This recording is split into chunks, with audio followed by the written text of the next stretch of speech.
আজকে সন্ধেবেলার জন্য বানিয়ে নিলাম লোটে মাছের পকোড়া। চিকেন পকোড়া তো অনেক হলো, একবার বানিয়ে নিন এই লোটে মাছের পকোড়া। প্রথমেই আমি 500 গ্রাম লোটে মাছ ভালো করে ধুয়ে কেটে নিয়েছি। এবার এতে আমি দিয়ে দিলাম লবণ, ঝালের জন্য দিয়ে দিচ্ছি 1 চামচ লঙ্কার গুঁড়ো, আর দিয়ে দিচ্ছি হাফ পাতিলেবুর রস, আর দিয়ে দেব 1 চামচ মতো আদা বাটা। এখানে কিন্তু আমি কোনো পেঁয়াজ রসুনের ব্যবহার করব না। পেঁয়াজ রসুন দিলে লোটে মাছের গন্ধটাই আর পাওয়া যাবে না।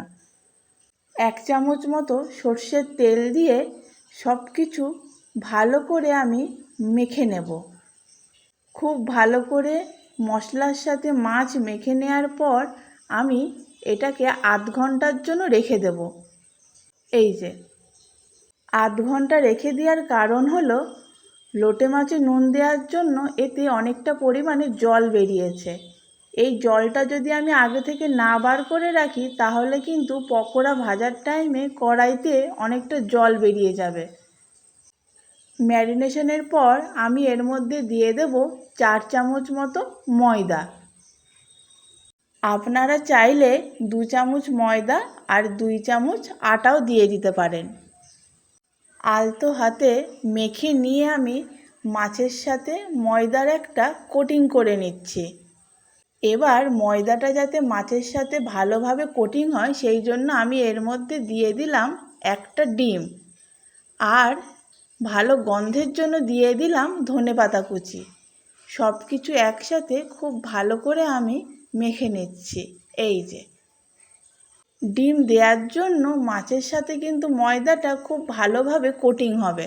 এই যে এখানে কিন্তু আমি একটু জল ব্যবহার করিনি। এবার কড়াইতে তেল গরম করে আমি একটা একটা পকোড়া ছেড়ে দেব। বেশি নাড়াচাড়া করব না। যখনই দেখব হালকা গোল্ডেন ব্রাউন প্রায় হয়ে এসেছে তখনই খুন্তির সাহায্যে আমি উল্টে পাল্টে পকোড়া ভেজে নেব।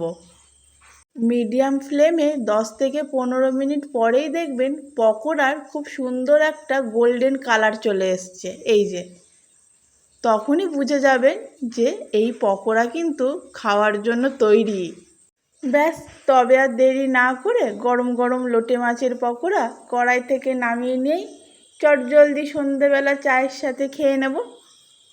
এই পকোড়া খেতে কিন্তু বাইরে থেকে ক্রিস্পি হলেও ভেতরে কিন্তু একদম নরম। আর দেরি না করে আজকেই বানিয়ে নিন। আজকের রান্না তবে এইটুকুই, আবারও দেখা হবে আগামীকাল।